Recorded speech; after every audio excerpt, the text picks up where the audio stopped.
Master of Ceremony. We are on the last day of our forum, the Asia Pacific Business Forum Indonesia 2022. Can I have a big round of applause from all of you?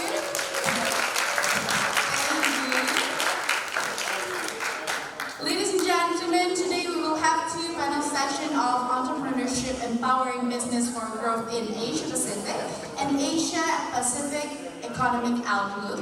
And we plan to conclude our agenda by lunchtime with 15 minutes break in between the panel session. And allow me to extend our warm welcome and gratitude to all of our distinguished panelists for today, Mr. Florian at Limjoco, Mr. Kevin McAuliffe, Mr. Rich Robinson, Ibu and Patricia Sutanto, Professor Dropnik, where are you? Cannot see you. Not here yet, yeah, okay. Dr. Naranchai, Mr. Raju Munusami, and also Bapak Bambang Simarso. Also, thank you to all of the great work by our committee from USC and all of you, our fellow Trojans, especially our fellow student from IBER. To warm up our morning, let's shout our Trojan pride. When I say Trojans, you say? Trojans! Trojans! Okay, now ladies and gentlemen, let us begin our first panel session for today. And topic of entrepreneurship empowering business for growth in Asia Pacific.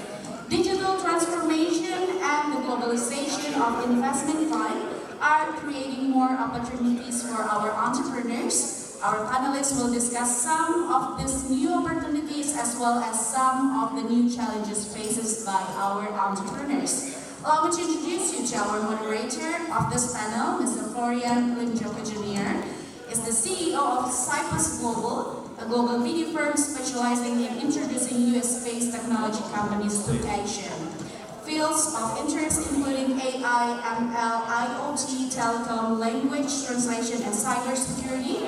Has served for 25 years as U.S. Marine Corps officer.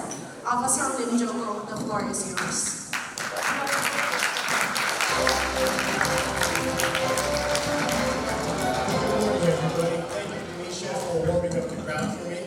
I'm so happy to see everybody here, realizing that last night was our party night, and to have anybody here is a joy on my part, and is a tribute to our panel. I've got a great panel today, a lot of experience and a lot of success here in the Asia Pacific region. So I'd like to start with Ms. Patricia Sutanto. She is currently the Vice CEO of PT Brothers. Listen to this. In 2015, she was named Forbes' most powerful woman in Asia. In 2020, she was named Women Entrepreneur by the ASEAN Business Award. In 2020, she was also named Indonesia Business Women of the Year by SWA. So please, provide a warm welcome.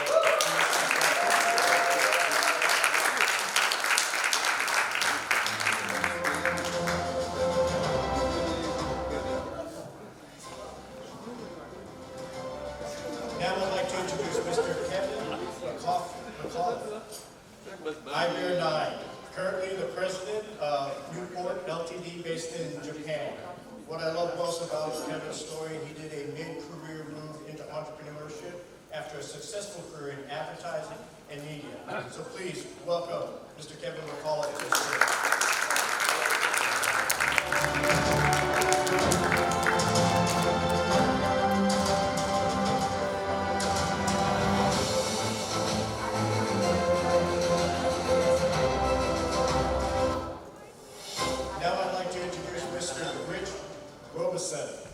Rich is currently the entrepreneur in residence at Animoca brand. He's started 8 startups, been an executive and a managing partner to 8 different startup companies. And what I'm interested to hear is he's also taught at some prestigious university about academics. So please welcome to the stage, Mr. Rich Robinson.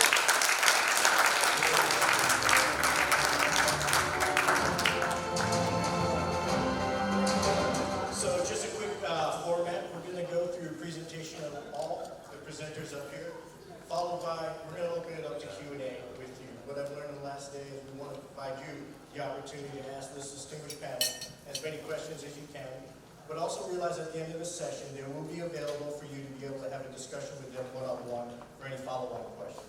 So without any further ado, Please, ma'am, can you give your presentation? Okay, sure. I have a slides, but I would like to start with this. My name is Patricia Sutanto. I'm a wife of that wonderful husband, 26 years of marriage. I have one boyfriend for my life, and that's also my husband too. We are both Trojans. I'm Viterbi, 1992, chemical engineer, and then MBA in Loyola on MBA finance. And then right now you are looking at sophomore on law degree in University of Indonesia. I'm taking another bachelor degree in law because I believe in Indonesia, and therefore I would like to make changes for Indonesia for the betterment in 2045.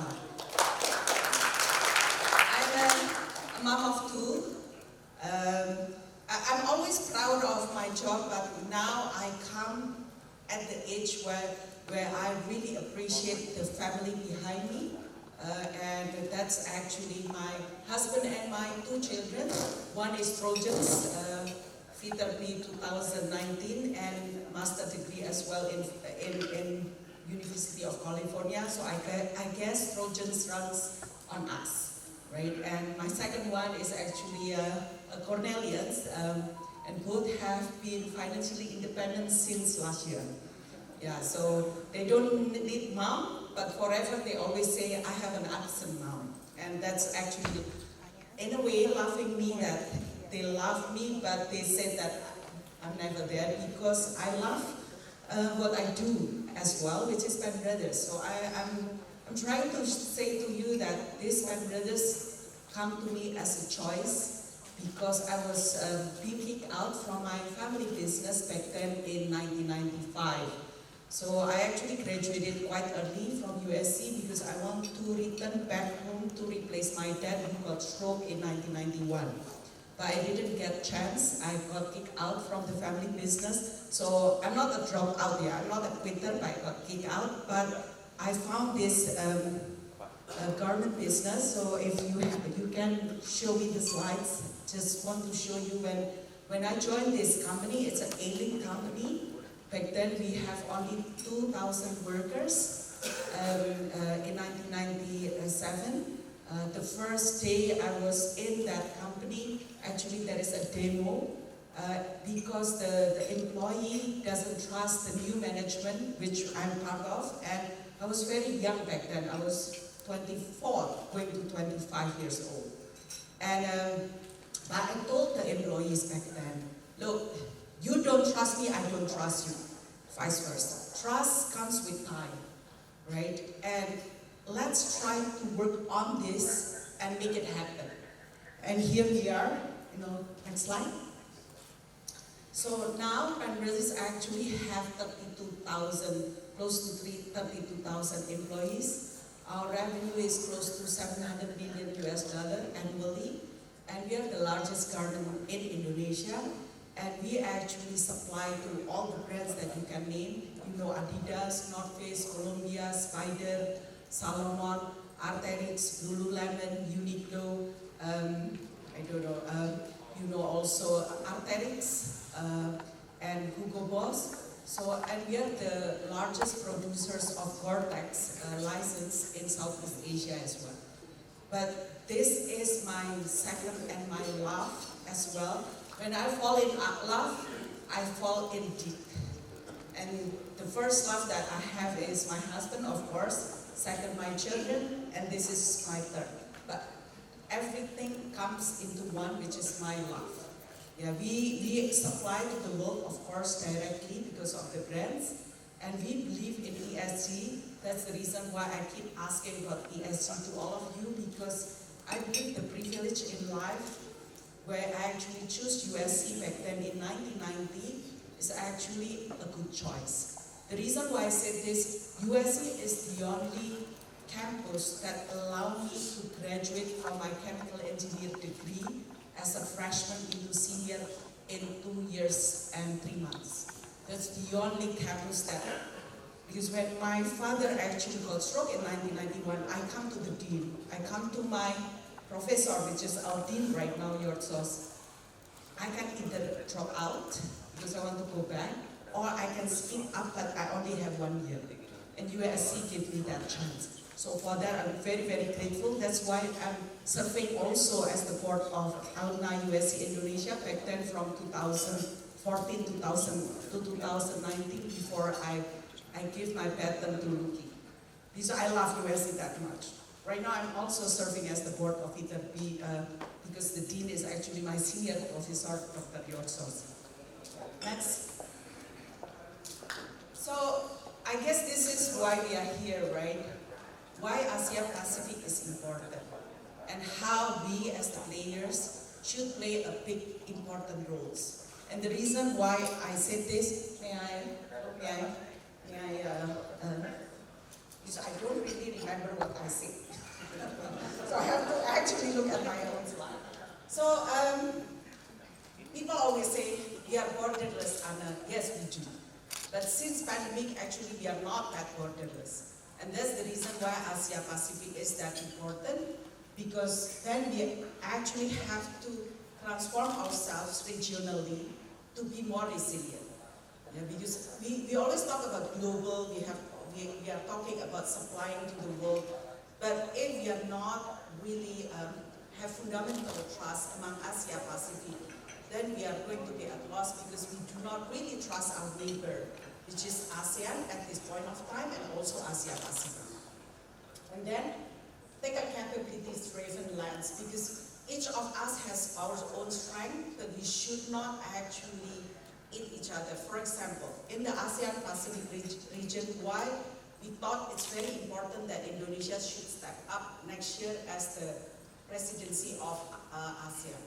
Because in the past, we always look ASEAN as a past. We are not looking inwards, we are always looking outwards. And therefore, we do not drive our value-driven by ASEAN communities, and that's the reason why Indonesia in 2023, we would like to see how we can actually embrace our collaborative and coordinating moments. Next, actually stay relevant. We all always know, yesterday we talked about whether or not we should take out from China or decouple or what's not. I don't think the idea of coupling or decoupling is important, but the idea of what's good, what's the value of each country is what we should seek as an entrepreneur. Because we are a private business, we are not regulatory body, we are not a government.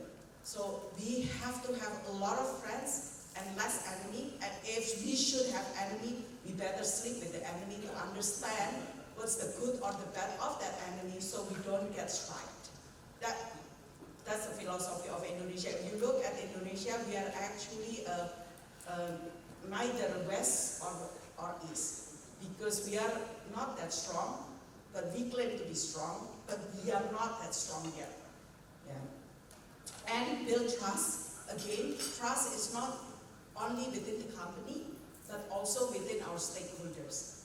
You know, I have to say that in the last 2 years, it's not an easy ride to lead Band Brothers yet.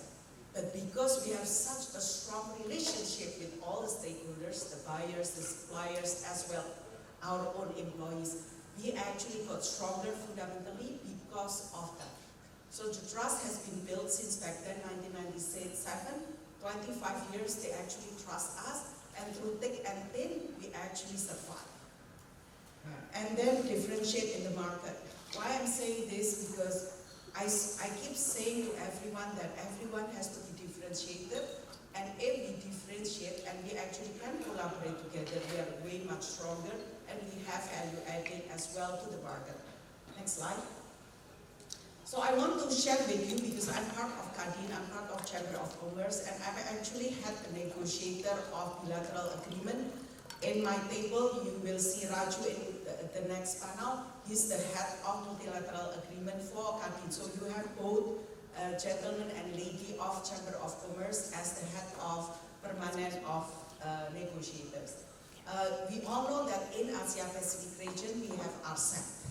RCEP has been ratified, and starting next year, it will become into effective for both Indonesia and the rest of the members. There is ASEAN as well as China, Japan, Korea, as well as Australia and New Zealand.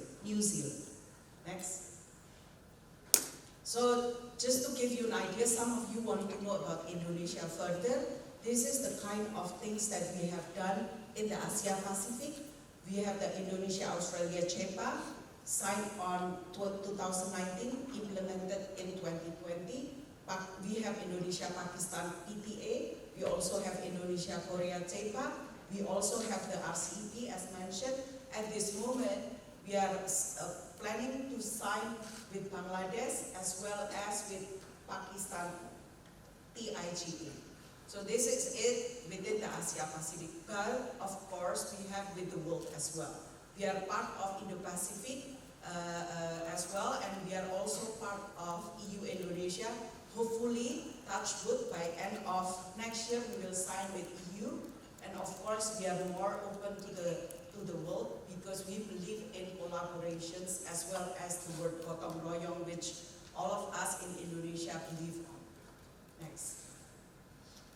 So what are some of the challenges? I mean, this is textbook theory, but it's actually not.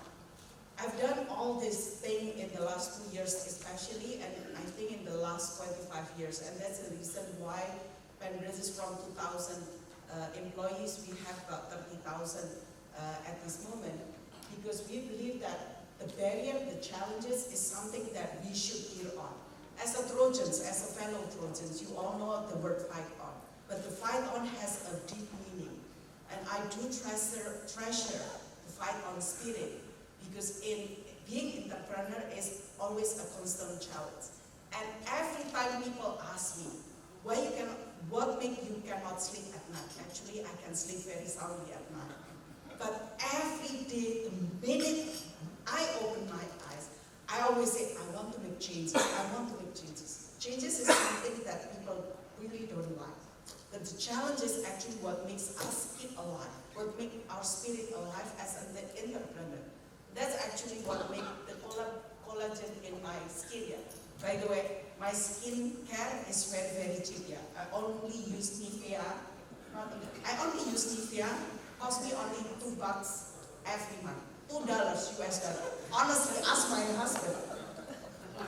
And this is because of the challenges. The challenges keeps us alive, keeps the vitamin, keeps the spirit, right? So again, last year we have a lot of logistic issues. Everyone knows in the last 2 years. But why we keep coming in and why we could still able to send to all over the world?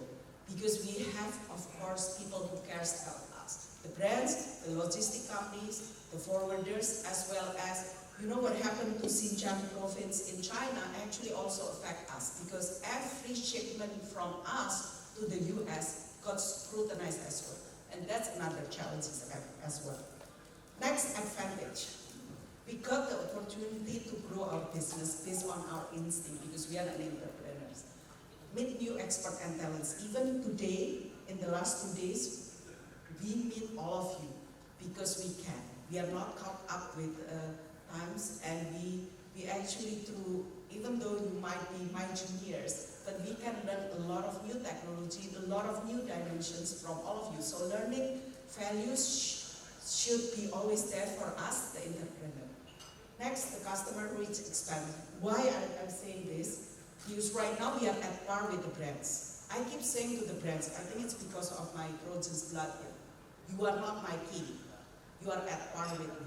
So even it's Adidas of the world, even it's Columbia of the world, even it's North Face of the world, we actually at par because we are their strategic partner. We are not their slaves. I keep saying also to Uniqlo, for those who lives in Japan, I keep saying, you know, Japan has colonized Indonesia for 3.5 years. But you know, when you ordered to Pan Brothers, you are at par with me. We are strategic partner. You are not colonizing us. Yeah. And actually, I like negotiate and I like to fight with my buyer more than with my supplier. Just to give you a hint. Yeah. We learned the working of foreign markets, and this is actually it, right? The experience that we have studying in USC, the experience that we have communicating with a lot of people actually gives another dimension, not just to compete, but also to collaborate. Yeah. And learning that actually gives us more enrichment in life. At least that's for me. Next slide. Okay, what is entrepreneurship is not only for the leader from the crowd.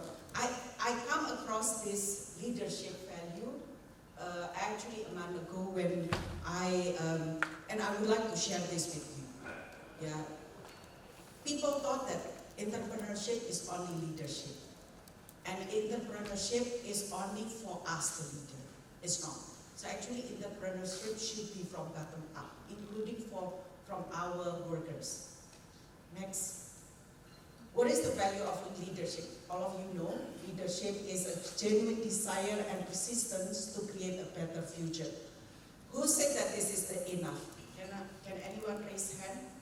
Do you think that this is enough for us? No. Good. Everyone agree, right? No. Next slide. There's a new term that I learned recently, and I really believe on this, which is stewardship. It's a mindset of creating value by integrating. So yesterday we talked about decoupling from China, but actually what we need to do is actually integrating the stakeholders, society, future generations, you all the future generations of the world, and also environment. That's why I keep nudging everyone on ESG, because we need to believe also on environment. Next slide. So I call this steward leadership. I hope all of you realize that we all is a leader in a way in our household, in our society, as well as in our company. And the genuine desire and persistence to create a collective better future is what steward leadership all about. Next slide. I just learned from this a month ago. Don't ask me about this, but really think deep. But I really want to share with you because I shared this with all of my team in Pan Brothers, and they finally said, yeah, I think this is it. This is it. This is what makes us think. Next slide. So this is the steward leadership compass, and I would like to ask the EOs as well as AUSI to share all of this presentation that I have with all of you, so you don't have to actually take a pictures, because I'm sure you know Flo and everyone have is in this, because integrate the 4 stewardship values. It's like there's another compass on that. This is this. I think all of us should have this, and I do believe in this because when I look back in the last 25 years of my life, I think this is what we need. You know, to be better, we need to have this stewardship leadership. Sometimes it's a rough, tough one, but I think when you are in a genuine desire and make it a collective among stakeholders, then you get that done. Last but not least, next slide.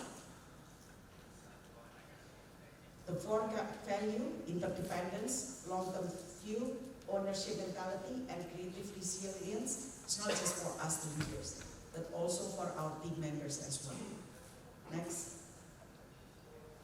This is the last one, don't worry. Okay, who knows about this first? I'm sure all of you know. I got this from my daughter again. A jack of all trades is a master of none. Next. Okay, who do you think is a better hire? Jack of all trades or master of one? Hold on. Who believes in jack of all trades? Raise your hand. Raise your hand. Okay, I saw 1/3 of the room raise hand. Who believes in master of one? Raise your hand. How come I saw only 1/3? Who's the other 1/3? Okay. You know, next slide. I just want to give you a hint. Famous but incomplete phrase, the actual one goes, a jack of all trades is a master of none, but often better than a master of one. And apparently, that's the reason why I study chemical engineering, I study finance, I study business administration, I want to study law, because I want to be a master of none. Because I think that's what's needed for an entrepreneur, to be more holistic, and we could not be the best, out of the best for certain things, so that we are able to listen. Next slide. Next slide. Okay. Apparently smart generalist you might ask, 85% soft skill and 15% hard skill. That's smart generalist. By the way, I used to be introvert back then in 1992. But because of time and because of the needs, right now I'm slight extrovert. Slight, yeah, not pure extrovert.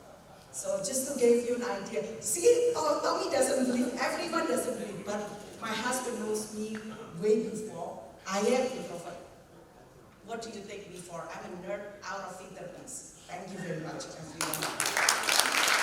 Thank you very much for your passion and desire and drive. Kevin, please, we look forward to your comments. Thank you. Good morning, everyone. I think I should have worn my Uniqlo shirt, so it made me happy, but I left it in my room. So. I'd like to give a short talk about experiences I've had as an entrepreneur. As Flo mentioned, I'm a mid-career entrepreneur. So I started my own company at 42 years old. However, before that, I worked for two multinationals. Those days it was called Time Inc. and Time Magazine, Fortune Magazine, and then later with Reuters. In both those organizations, I was involved in some entrepreneur activities, so starting new businesses for them. And that's my first lesson to everyone that wants to be an entrepreneur, is ideally you want to learn on someone else's dime. So you want someone else paying for your education. In the case of IBER, which I attended at IBER 9, Time Magazine paid for my education. I wasn't sponsored by Time, but in those days, IBER 9, we would have given the opportunity of doing a consulting project for our own company. And I was the only one in my class that did that, but I did a consulting project for Time Magazine that ended up together with some scholarships that were available that paid for my education. So if you want to be an entrepreneur, it's really important to be learning on someone else's money. Unless you have a lot of money yourself, which I didn't, I basically took advantage of learning from someone else. And in the process, I failed. You fail internally in the sense of trying to do businesses for large companies, entrepreneur kind of work. And what I learned was really important. If you're working for a big company, whether it's Time Inc. or Reuters, you realize that trying to start a new business, which is much, much smaller than their business, is that the tolerance level they have for failure is very low. And they're looking for big returns, and that's very difficult for new businesses. So that's the second lesson that's really important, is that failure is a part of being an entrepreneur. And what you need to learn, most importantly, is you're going to fail, but when do you pull the plug? Because invariably, you're tied to your idea. You're really, I know it's going to succeed, I'm going to keep pushing, you keep putting money into it, but sometimes it's not going to work. And sometimes you have to know it's better to save your company than pursue your idea too long and you have to pull the plug. And so if you can learn to do that, then that's the second lesson. So learn on someone else's dime, and the second lesson is know when to pull the plug. Because being an entrepreneur means failing most of the time. You'll succeed, but failing most of the time. And the third, and probably most important idea that I've learned, is that it's not the idea, it's the execution. You can have the greatest idea in the world, but if you can't execute that idea, you won't be successful. So execution, I think, comes from understanding what you want to do and putting together all the pieces. So Anne talked about all the things that she learned as far as being a master of none, but knowing everything. But even looking at all the students at IBER, I attended IBER well before you did, but I learned many of the things that I learned in IBER. You learned about strategy, and those who attended the day before yesterday's master class in strategy by Professor Voigt, these are just hugely valuable lessons to understand how you put together a strategy for your business. Classes like the accounting class, which many people hate at IBER. But to me, it was probably the most practical class I had at IBER. I was able to implement that immediately when I went working for Reuters. It was hugely valuable, but there's strategy classes, there's marketing classes, there's finance classes. And the finance class is also an important one, because for an entrepreneur, you need money. So how do you get money from banks? How do you get money from investors? How do you present this information? So these are all the pieces of execution. And so if you don't have those pieces, you don't have the team you can build together, you don't have the strategies, you're not going to succeed, no matter how great the idea is. If you don't have the money, it's not going to succeed. So learning on someone else's dime, accepting failure and knowing when to do it, but also knowing it's the execution. And hopefully you're all learning that in your class this year, how to execute business. That is the key, to my mind, to being a successful entrepreneur.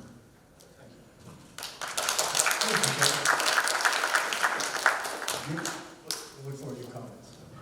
I'm gonna stand up here. Good morning, everybody. Yeah, I graduated from SC 1989. I went undergrad before Marshall was Marshall.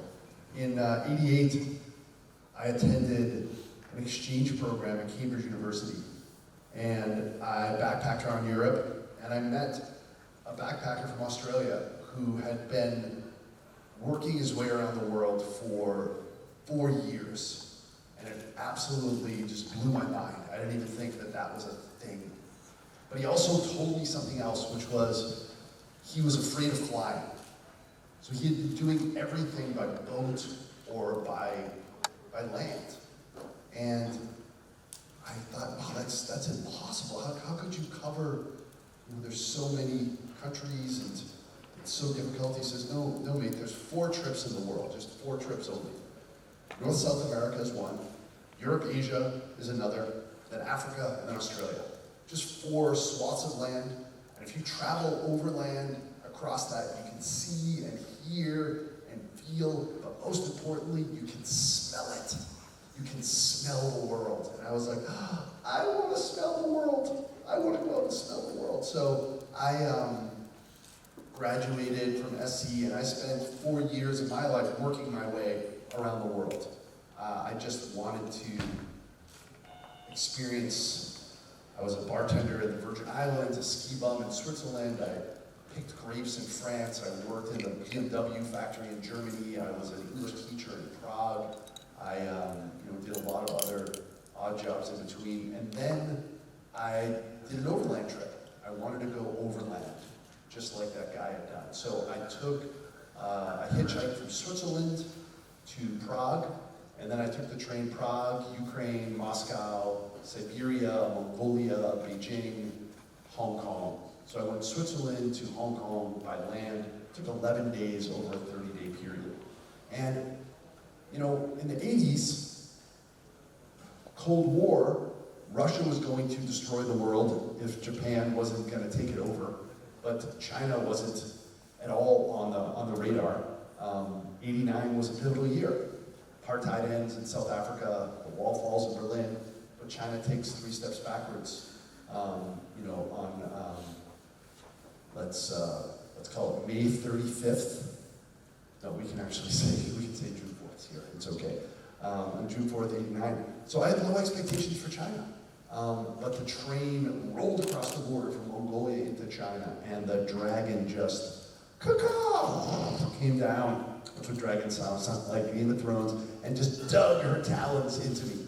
And then the dragon and I had 2 kids, and now we're divorced, but we're still good friends. But I fell in love with China immediately. I thought, this is the biggest story of our collective lives. The rural to urban migration, the GDP per capita. When I first started looking at China in the 80s, 70% of China was in extreme poverty. And do you know what that percentage is right now? Anybody? 0! 谢谢啊，我的老北京朋友。0% of China is in extreme poverty. That's an official statistic. That's nothing short of miraculous. Sure, there's a lot of problems with China, but that's something that indicates just the extreme entrepreneurial drive and growth. And indeed, I think, China and Asia was very dominant globally, maybe up until the Industrial Revolution, kind of like left behind in the 1800s. Maybe it's been a tough 150 years of, colonialism, but then things started to get back on track. And I spent 25 years in China, and I had a front row seat at the show. And indeed, that entrepreneurial drive and what's become of China since then is something that I think is continuing to be one of the biggest stories of our life. About 3 years ago, I came here for Chinese New Year, and I got stuck. China was the first place to shut down, and gleefully so. So I've done, when I was in China those 25 years, I did 8 startups, 3 as an exec in private companies that went public, and I started 5, sold 3 to publicly listed companies. And I love the art of the start. I have been in the war room in 50 different companies as an investor, board member, and probably 400 others as a mentor. So some people like golf or having a train set. I love working with young entrepreneurs and creating new things out of nothing. And it's been an amazing journey. And for the past 8 years, I've been teaching at Peking University. Some people say that Peking University is the Harvard of China. It's actually not true. Harvard is the Peking University of America. But I gave a guest lecture at Harvard once, and that didn't get any laughs. But yeah, one out of 20 people get into Harvard. I think 1 out of 1,200, including this woman right here, get into Peking University. So it's definitely a different level of aptitude in the students. And the past few years, I teach a course called Entrepreneurship in China, and I bring in incredible entrepreneurs. And indeed, Beijing is the Silicon Valley of China, not just of Asia Pacific. And it's the only place that can rival Silicon Valley. Most valuable startup in the world, Beijing, ByteDance, many others. But I told foreign students, the ship has sailed in China. It's become too competitive. I would recommend to go to Jakarta. I would recommend to go to Indonesia. And I feel, now that I've been a pandemic refugee here for the last 3 years, and we're all in, our family is all in Bali and Indonesia, in this amazing country, I feel that this is, China a couple of decades ago in terms of the potential, in terms of the optimism, in terms of the just dynamism, right? 60% of the world's population here in Asia, I would contend 80% of the opportunity. So if you're a young grad, you feel like you want to be an entrepreneur, like I can smell it back to that Aussie guy that I met in '88. Like in my DNA, in my bone marrow, that there is an incredible future and opportunity specifically here in Indonesia. And if you do, like, why be an entrepreneur? Is it because you want to be rich?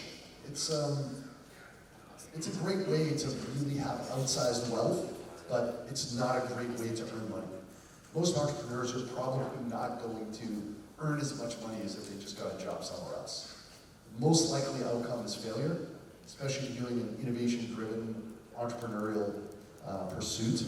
And the ride along the way is really not sexy. It is so not sexy. It looks very, very sexy from outside, but entrepreneurship is pretty much a miserable grind. And the most likely outcome is failure. But other than that, Mrs. Lincoln, how did you enjoy the play? It's a little bit of too much of an American. Abraham Lincoln got shot in the head while he's watching the play and asked his wife. But besides that, how was the play? So, I mean, if you're going to be an entrepreneur, then you have to look at it as a vocational journey. That you're going to make mistakes. You're most likely going to fail, and it's going to be an underpaid, very difficult journey along the way. But then you take all of those scabs and calluses and scar tissue, and then you bring that like armor to the next battle, and then you make new mistakes, and you rinse and repeat until you can hopefully get to a place where you can be successful. So why do it then? I believe that innovation-driven entrepreneurship is the best lever to have an impact on society and truly change the planet, put a dent in the multiverse, but also it's an amazing way to become the best version of yourself as well too, to really put yourself to the edge of your humanity and to be able to test yourself and push yourself. I mean, obviously, I love your story about how you're like, you get kicked out of the family business and you're like, I'm gonna just chew through barbed wire and make this new, this new adventure and work it in a way, and like that's like that kind of tenacity. And obviously I feel like you are just like glowing on stage, like you have this mission vision and you've really become like kind of like an optimal version of yourself, right? And it's a beautiful thing if you can actually, intentionally pursue that. And I think, that's the kind of, mindset I think that's important if you're going to embark on entrepreneurship. And indeed, the mindset, like the battle between your ear holes, is as important as the battle out in the marketplace that you do as well too. And we can peel that back a little bit later. Thank you, everybody. So what I'd like to do now is give the audience an opportunity to do a question and answer session, because I know you have a lot of questions. We have such great talent up here. So please, are there any questions to start off? Yes, ma'am. It's okay. Let's start to that chair. I have a question for Annie. So, you are the first female speaker so far. Yes. Oh, wow. And I feel like you are the most passionate one. Wow, thank you so much. Yesterday you asked questions about ESG, and you asked questions about how to save the planet, how to make this world a better place. And Andrew and Chacha said that Albert didn't teach us this. They just teach us how to make the company profitable. So my question is, as a female entrepreneur, how your leadership style different from men's? And in the US, there's a saying that the female founders can never get funding unless you put a man in the team. So, what are the most important characteristics for female entrepreneurs, and what are the biggest challenges? Thank you so much for the questions. Flo, you want me to directly answer? Thanks for the questions. By the way, I'm not a feminist. I love men partners too, business partners. All my business partners are mostly men, some women. My colleagues are mostly also men, not women. Not because I don't love women. In fact, recently I was one of the Asia Gender Equality Champion for Asia by AVPN this year, because we believe in gender equality, not women empowerment only. Because in Indonesia, according to my husband and my son, women rules. In Indonesia, we do rules. And I do believe in meritocracy, I believe in performance. So if you ask me how female leaders need to do things, by not showing our gender feminist, by only focus on our work and our performance, and treat men and women, of course, equally. Yeah. That's the reason my children tell me that I'm an absent mom. I'm not a good role model as a mom yet. Because when they are sick, I was present there. I never pick up my children report card. So I only pick up in my life 2 times out of perhaps 100 times. And like I said to you, there's choices. Yeah, I actually admire my siblings who are more housewife than me. Yeah, because I believe in the balanced life. Unfortunately, my life is not that balanced. But behind me, there's my family who really loves me the way I am. Yeah. So for those who plan to be a female leadership, this is not a part-time job. This is a wholesome job like a man in a leading role. What we need is actually an open discussion with your spouse and your family, and we have to let go what we need to let go, but we have to make choice. That's all. Because at the end of the journey, I'm 50 years old this year, 50. I started working when I was 21. When I look back at my life, I never regret.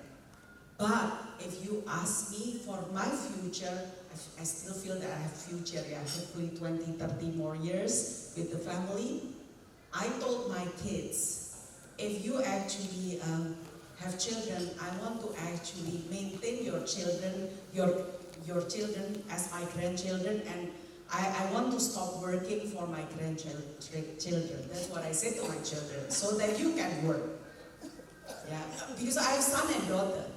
But get back to you, I believe in yin and yang. Not because I'm Chinese heritage, but I believe that there is a strength and weaknesses on us. There's also strength and weaknesses on the men. But by not being a woman when you are in a women leadership, I think that's the best. I don't use my weaknesses as a woman, because I believe men would respect us if we just focus on our performance. Yeah, and I think, I'm a vice CEO, yeah, by the way. My CEO is a man. But the reason I don't want to be the CEO, I believe on the inner strength rather than the outlook. Men tends to be more prideful, which is fine. I don't want to push on my pride. I rather work on the inner strength so that we can actually be a coin, the back and the face. Anyway, the authority is the same. And in fact, sometimes we have more authority than the man in the face front. And that's what I like. Again, because I'm also introvert, yeah. Background-wise, I'm introvert. So I really want to really focus on the inner strength rather than the outer. Besides, people knows who behind the scene more than the one in the outlook. I think that's all for female leadership. I just know these Trojans, come on. How come I'm the only speaker of women? Really? Right? I want to call that out too. I really encourage, it's going to be impossible to find women to top end, but we should have other females, more female representation. Yeah, hold on one second. Let Dick have a moment to clarify.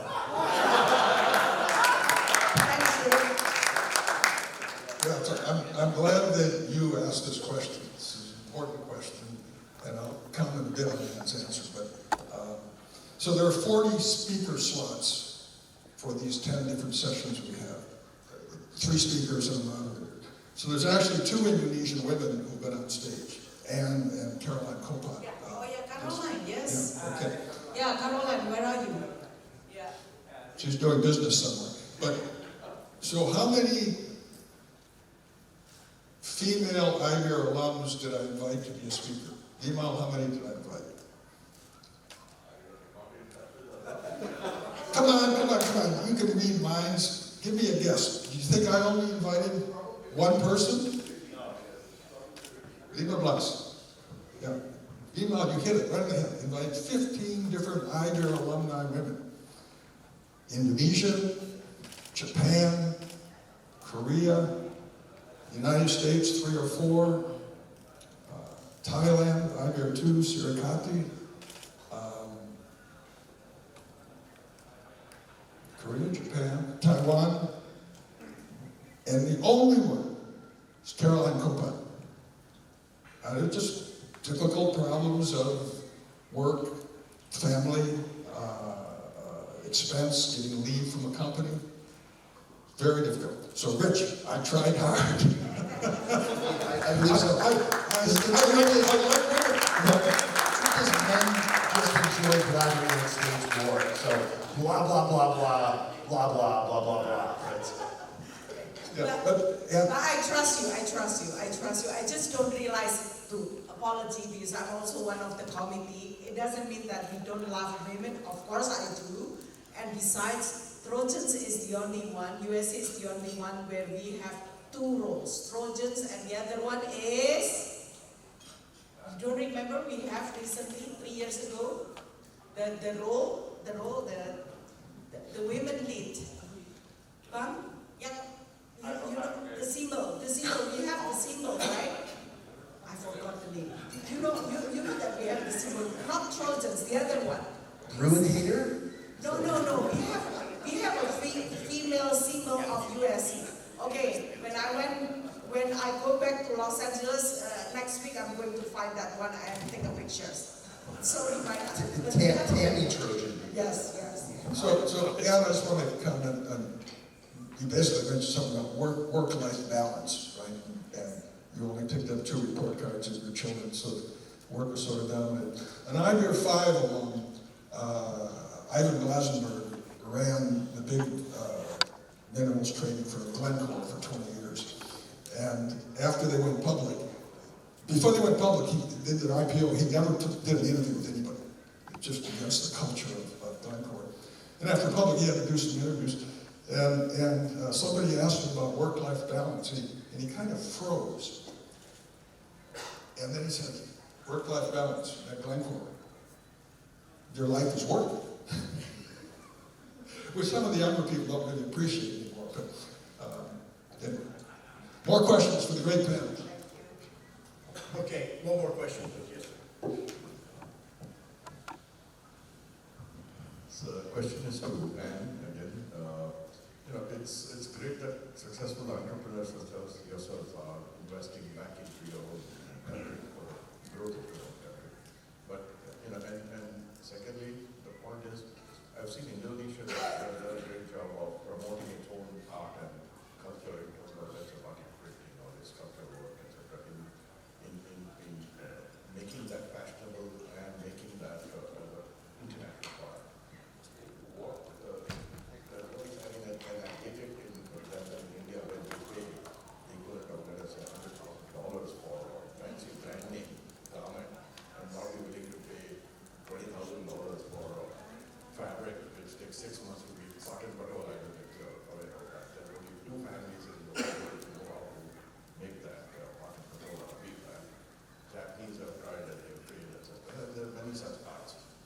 So how can you, what are your thoughts on how to revive those arts and put them back on the center stage, put them back on the fashion scene so that it becomes a possession of pride rather than just something. Thank you so much, Mr. Abadi. Yes, my business is real sectors, and not so many next generations willing to come into manufacturing. But we make Pan Brothers because we believe on it. The next generations of Pan Brothers would need to have a capability of rest of none, because we are this year our company is being awarded as the National Lighthouse for Industry 4.0 on digitalizations as well as automations. And in the last 3 years, actually, because the buyers cannot come to Indonesia and vice versa due to the lockdown, so we actually use a lot of AI into our sample making. So we don't actually make the real proto, we make it with our software. Of course, we have to train, we have to acquire the software as well. So we have a massive sample room in Indonesia, but because we believe that the future is also integrations among our expertise of making and sourcing the clothing as well as garments, as well as the technology to actually produce the garments. but we believe again on ESG that we will focus on make it cleaner because we do believe on it, not because the world dictates us. Actually, the Paris 2020 comes to me as a surprise because in 2013 we built the first LEED certified green office in Central Java because we believe in environment. And if you look at the global climate change right now, the fall, winter, and spring, summer, you know, in our business there is fall, winter collection and spring, summer. Right now it's blurred. You know, right now, even as of today, in London it's already snowing, which never happened before. When I was in Davos in September, it snowed. It doesn't make sense, right? So in our world, we really have to be masterminded the whole things, including global climate. And if we can make it easier for the world to see how we do not pollute the world, it's our role.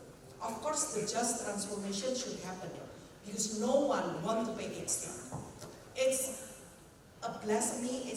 Everyone says, I want to pay extra. I don't believe that. I believe that we can make this with our mindset, with our technology, something that is biodegradable, something that makes sense, recyclable, something that is low emissions and eventually zero emissions coming from our manufacturing on clothing. And I want Pan Brothers to be the number one. So our business, you don't see our motto yet, but our motto is actually clothing the world with Indonesia heart. But I told my team, I want to be the number one clothing suppliers in the world before I close my eyes and see my maker. And that's us. By the way, today I wear everything from top to bottom, all made by Pan Brothers. This is Uniqlo, this is my recyclable jacket, this is my scarf. The inside is all coming from Pan Brothers. Because that's what I believe. And next year, everything that I wear will be either recyclable or come from responsible source made in Indonesia. Everything that I wear, including my shoes. Today is not yet. But starting 1st January, that's when I'm going to wear that. Because it's a statement, You have to do what you have to believe, right? So to answer back to you, Mr. Amani, we just need to believe and just need to make changes. Small changes is okay, but we have to make changes. Including my employee who is only on operator level, I said, you are one of the privileged ones. You have to make changes in your community, not with your money, with your mindset. And that's why we can make a community that makes the world is a better place. And that's what I believe. Yeah, thank you. Okay, thank you. Please join me in thanking our esteemed panel for their thoughts this morning. Claps.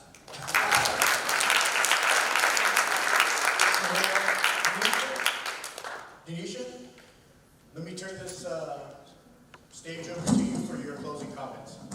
Thank you very much, ladies and gentlemen. I'm here amongst you because after this we will witness the token of appreciation to all of our distinguished panelists. So we would like to kindly please you to rise from your seat at the very center of the stage.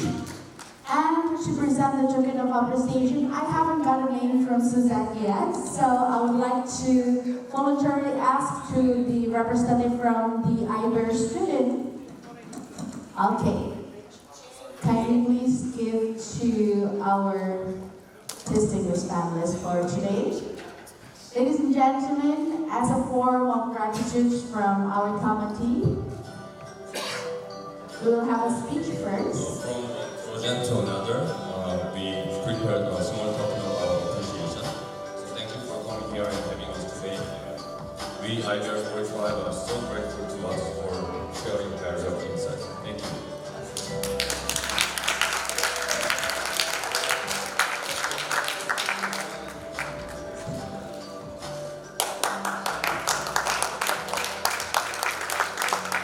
Mr. Limjoco, and also to Frisch. You already got one yesterday, but we're going to take a picture only for today, so we're going to hand over more. Lend it to you on stage. All right, fight on! Fight on, everybody!